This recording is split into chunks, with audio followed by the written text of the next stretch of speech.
All right, hello and welcome everyone to yet another episode of The Spotlight. And that's exactly what we are going to do. We're going to spotlight yet another awesome producer and her show. Tonight, I have with me the pleasure of having with me Miss Angela Puerto Real of DivaSpeaks Relationships. So, hi, Dawn. Hello, lady. Welcome, welcome, welcome. It's been a long time. It has. So good to see you. And thank you for having me. Absolutely. The pandemic just kind of put that buffer, that gulf between us. And it did. I'm glad to see you. I'm so glad to see you. Yes. So let's start with this name, because I know everybody, what's Puerto Real, who may not have seen the show yet. Okay. So give me the origin of that name. Angela Puerto Real, my last name. Both. Okay, Angela, my birth mom, may she rest in peace. I never knew her. Okay.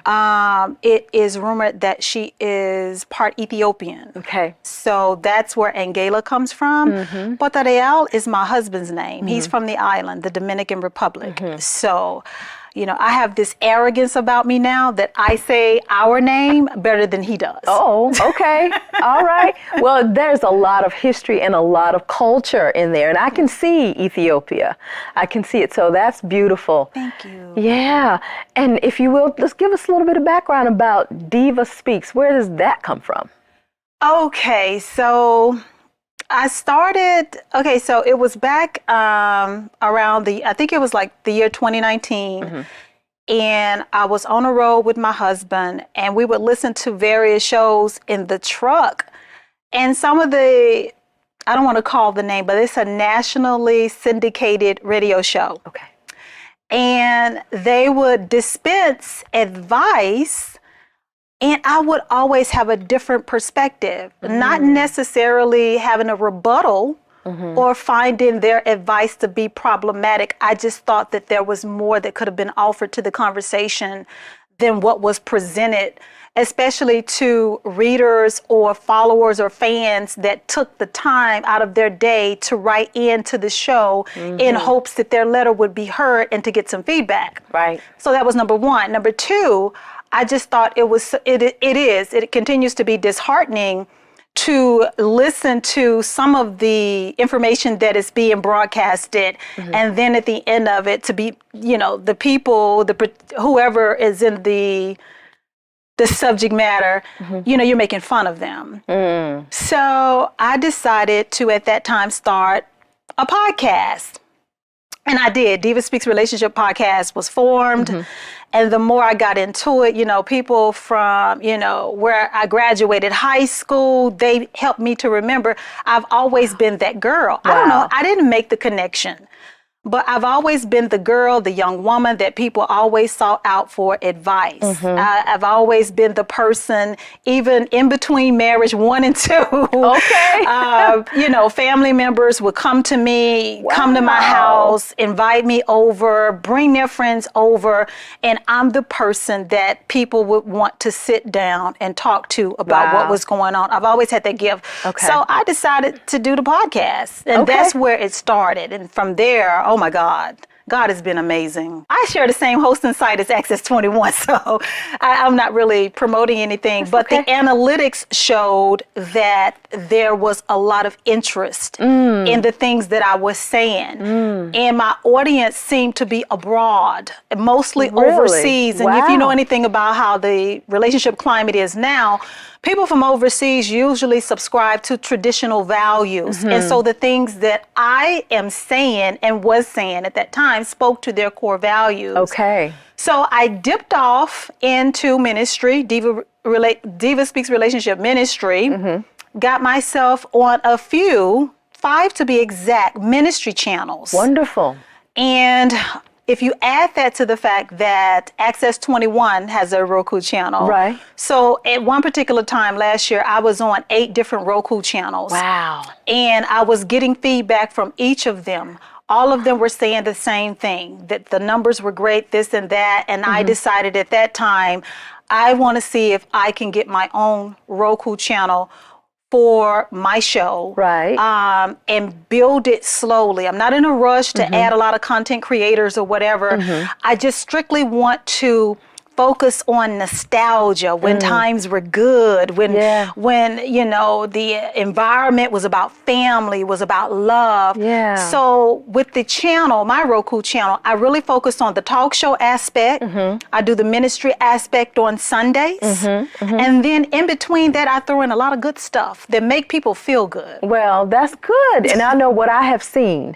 You go right in and you make it very clear that this is for those of you who are in your committed relationships, but for your spouses, your marriage. We're talking about the commitment and the things that need to happen so you establish the foundation for that. I want to be very clear about that.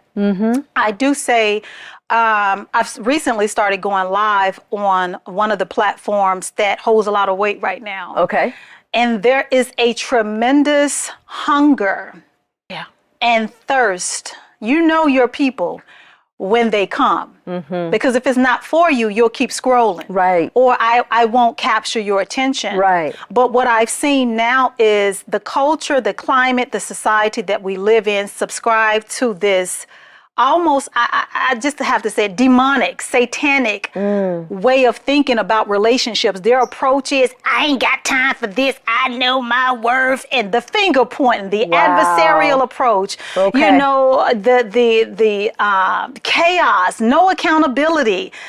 I'm just saying, this is not what it should be. So on my platform, just like you said, I am quick to let you know, if you like that type of entertainment, if you like the men versus the women and the finger pointing, my show is not for you. My content will bore you to death because I want to talk to the grown people. Okay. I want to talk to the people, even if you're not married, there's substance in what I'm saying. Right. Because I find that it is not when times are good that you want or you need anything. When you're first meeting somebody, well, there may be a conversation on what to identify as a red flag, a green flag, when to pump the brakes. But I find that people are in need when the enemy attacks the relationship. Okay, yeah.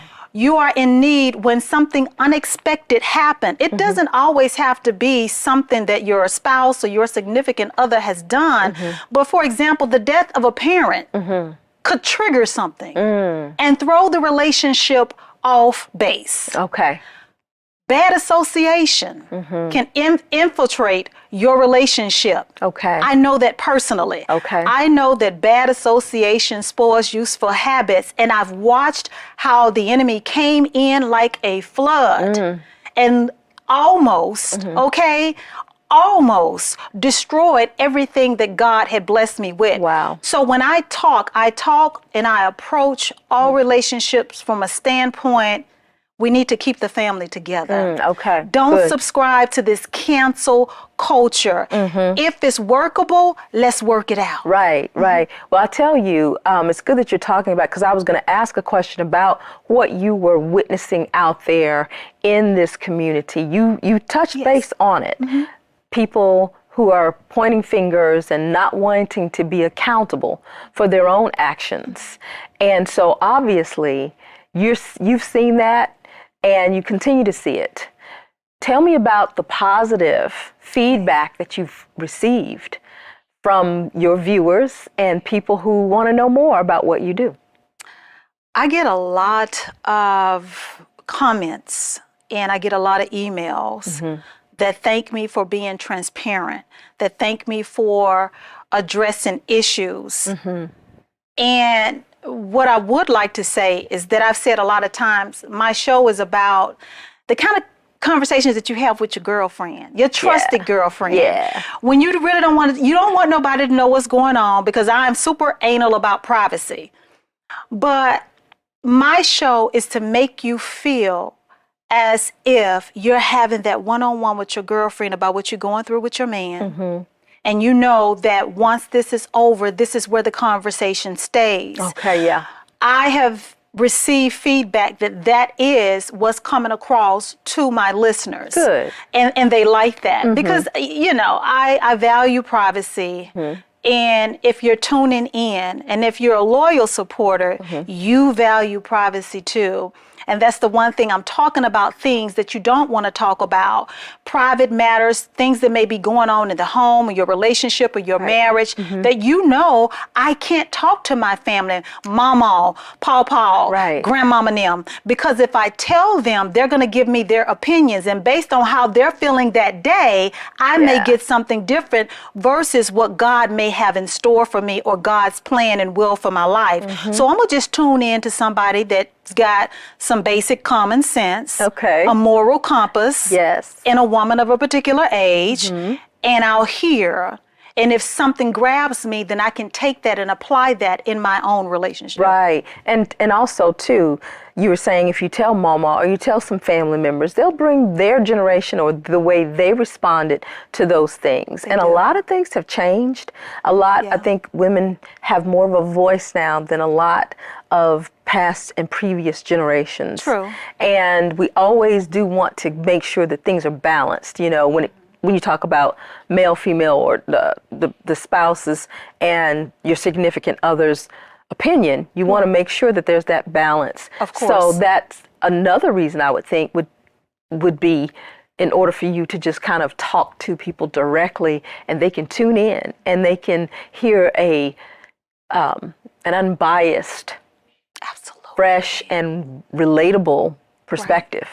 Very much so. Yeah. Very much so. That's good. I believe in balance. You know, I believe it depends on, you know, what kind of litter, because that's the direction now that the show has taken on across all platforms, is addressing letters and issues that speak to basically what the premise of the show, but now you can hear that someone else is going through something that you may be going through, or you're trying to survive. Right. Or, you know, you're healing from. So in the letters, depending on, I hate to say this, depending on who's at fault, I'll address that gender. I recently had a letter, saddest thing, from a husband whose wife was pregnant. This is her third pregnancy, for example. And turns out her little secret came out. The wife is pregnant for someone else, possibly. Ooh. And the wife has given the husband something. The gynecologist. Okay. An STD. Right. Let's just say. So typically what you'll see on different social media platforms, you will hear a lot of gender bashing. Yeah.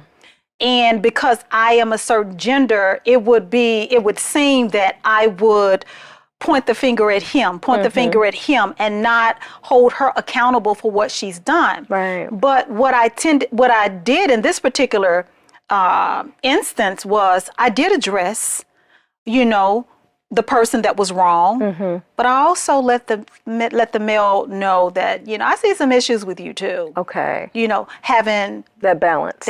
Okay. Well, that is a very sticky situation. Very. And unfortunately, I think it happens a lot.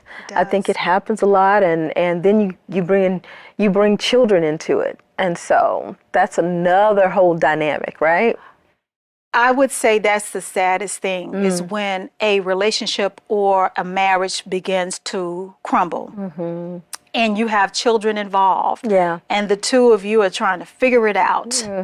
And the children not necessarily are trying to pay attention, but is right there in the forefront. Yeah. They're in the home. They're listening to the arguments. They're watching how the two of you are interacting with one another. Right. And the saddest thing is that's going to be imprinted in their mind. And when they grow up to be adults, it's a real possibility that they will repeat what they've witnessed. Yeah. So, that's unfortunate. Well, I'm glad that you brought that up. I like that you brought that specific thing up. And I am curious, of course, because, you know, your show is, you know, DivaSpeaks relationship. What did you say to the gentleman?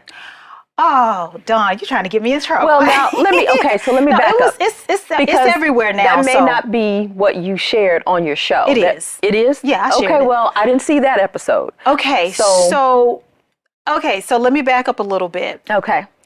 The husband wanted the wife to terminate her pregnancy. Okay.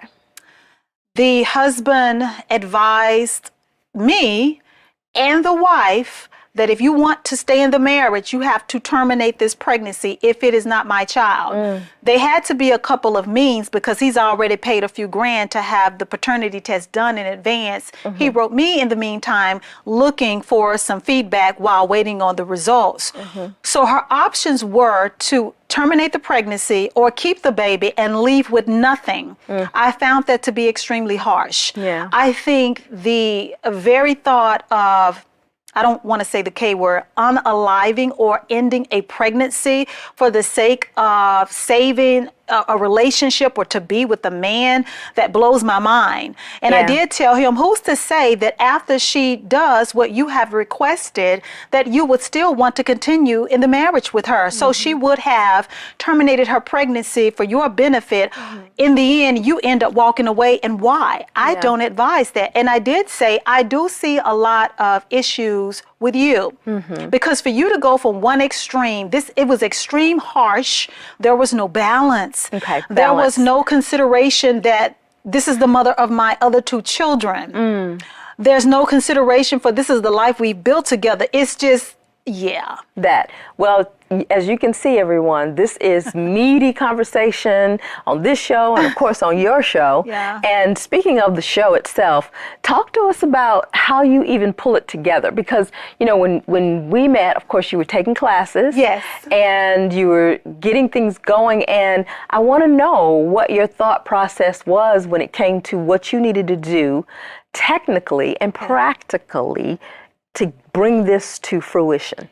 You mean like the televised aspect of it? Right, because I mean, I want to go ahead and break down the fact that I see your awesome open, you know, the graphics. That, you know, are, very nice, very nice. And in one episode I saw where there was a music video that opened the episode. And, you know, so those types of things, they take thought, they take time, they take... Oh, I see where you're going. Yeah. What do you need? What were you thinking about? What do I need to do and how am I going to do it? So... there was a lot of challenges. You spoke of it earlier. When I started the classes here, I think we were in the thick of COVID. So we already had, and we were faced with some challenges. And then I remember not being able to utilize the studio like I wanted to, because being in the studio, it has a different appeal. People are attracted to that. You're more credible when you're in the studio. So I was thinking, what can I do to film at home and still draw them in? And I've heard that the first few minutes of a show is where you can capture the audience or you'll lose them altogether. So I made up in my mind that just like the Wendy Williams show, the Oprah show, and every show that has been successful, you know, prior to me having the idea, they've always had an opening. So what I did was I did my due diligence and I sought out services that I could pay for, that would put together an opening that would capture you right away. Because the show is called DivaSpeaks. So you need to feel when you tune in, okay, diva, okay, oh, I get it. Okay, she a diva. And I'm talking a lot. So yeah. So I knew I had to do that. Being here as a part of the Access 21 family, you know, you learn about lights, you learn about sound, you learn about all of that.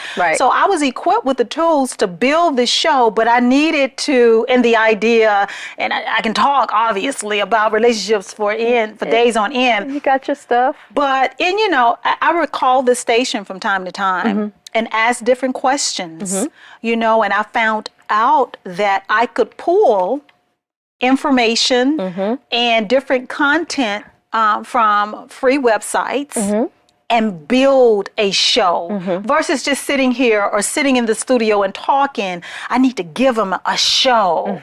You know, what do shows that are the most successful have that are in my genre or that I like, that captured me? It's always been the show where you got a little bit of this, a whole lot of that, and then I got a little bit of this on the way out. There you go. That's what I'm giving. That's what I'm serving. All right, and that's the answer to the question that because I'm going for that entire package. And that's what a lot of people are looking for.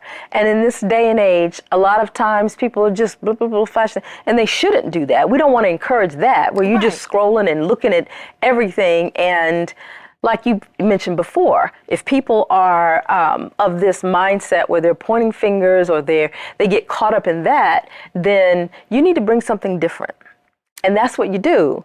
And then you just articulated it perfectly when it comes to knowing that they still need to see a show. They do. And it still needs to be attractive. It still needs to pull you in. It does. So, very good. Thank you. Yeah. Thank you. Very good. And of course, I often hear you talk about your faith and how that has helped you in your own personal relationship, and then giving out to others. So talk to me a little bit about that. How do you bring that into the mix? Oh my goodness. What do you So for people that don't know, I am born and bred and a native of Dallas, Texas. Okay. My church home for many, many years until I moved here was the Potter's House. Okay. Under Bishop T.D. Jakes. I remember him saying something in the 90s. I don't know why it stuck with me, but it stuck with me. And it wasn't until I started to turn DivaSpeaks into a business versus entertainment that it clicked. Okay. All of a sudden, that sermon or that snippet of that sermon that I heard, it just shot out.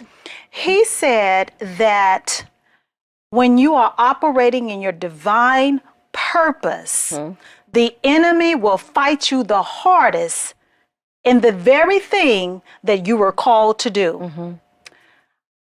I am not exempt from that.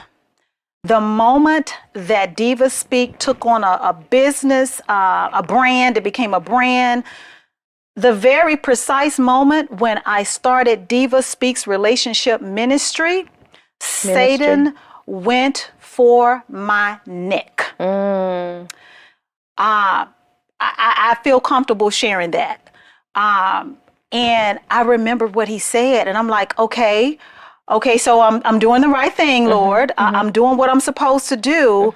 And then the temptation came. The temptation came, you know, people that, and this is how some of my sermons come about. And I say sermons for lack of a better word, but I'm talking about, I'm basing it or backing it with the word of God. I don't run with a pack. I'm not a cliquish type of woman. I have a very small circle. If I talk to you about something confidential, believe me, you rank very high in my life. I have gotten it wrong a couple of times. I have learned that even though people, you hold them in high regard and you can share information with them, if you listen to them, they would take you off base, or you will never know how good God can be. If you listen to them, you will find yourself in this cancel culture. I have also found that people take on this idea, and I'm being funny, but it makes a lot of sense. Two things. If the issue or the problem or the crisis that you're experiencing with your man, with your woman, with your husband, with your wife, with your boo or your bae, if the issue isn't fixed in 2 to 5 business days, they want you to write it off. Oh my. I ain't got time for that. I wouldn't be putting up with it. God wants you to be happy. No, stop, please. We're not doing, no. Maybe what God is trying to do is expose the flaws and the cracks in the foundation with the both of you. You didn't get to this season of struggle in 30 seconds. And if we have 2 fully grown, mature adults, why would you think if we're both stuck in our ways, which more than likely we are, that magically things are just going to get better? Everything takes time, and people want to rush the process and ruin the results. People want a testimony without having to go through the test. And then you get upset when you find yourself, you're without a husband or a wife, and you're watching other people work through theirs and God blessing them in a season of restoration, or they're experiencing the romance, the love, and the renewal of vows like never before. But you're sitting over there with your bitter self because you ain't have time for that. You tell them. When I speak passionately about not allowing the enemy to get into your ear. That's Even good. with the best of intentions, people can give you bad advice. Well, there People you can go. give you advice and you will find yourself single, feeling alone and feeling like you're depressed and feeling as if God failed you when that's not the case. Well, I tell you, speaking of alone, and we touched a little bit on the pandemic. Angela, what have you seen or heard about these relationships as a result of the pandemic? Because we know that the pandemic unearthed or magnified a lot of things that were already going on. That's true. What would you say you have been able to see and been able to minister to as a result of the pandemic revealing some things in relationships? It exposed cracks in the foundation. You see a lot of people were just carrying on with their lives. Things were good, or you can ignore them as long as we only had to come home after working 8 to 14 hours outside of the house. When we get home to one another, we're only spending maybe 2 to 5 hours awake, and then we go back to bed and we wake up and we do the same thing over again. But when the pandemic came, you were forced to sit with whoever you were with. Right. You were forced because there was no entertainment outside of the home. Most people were quarantined. We did go through that season. Right. So now you get to look at who your spouse or who your significant other has actually evolved into. Wow. And now you're getting to see that I don't really like this. I don't really like this person. This person doesn't really like me. Wow. Interesting. And you got no tools, you got no resources, you got no outside help at this time to help navigate through this difficult process. It was something new for all of us. It impacted most relationships, whether that was for the better or the worse, but a lot of people didn't make it out of that pandemic with their relationships or their marriages intact, unfortunately. Yeah, that is very unfortunate. And it sounds like that there's a necessity for what you're doing. And so I'm so glad that you have the different platforms. You are talking from your heart to people. Yeah. And before we wrap this session up, what are some things that you feel like people should walk away or take away just right now? You know, in this time we are changing into a different season. Yes, we are. You know, and we want to move forward. So before we wrap up, what would you say quickly? I would say, don't be so quick to throw away your relationships. There's nothing out there, as the kids say, in these streets. These streets. If you think you're going to find better, you're going to run into a situation where you're not.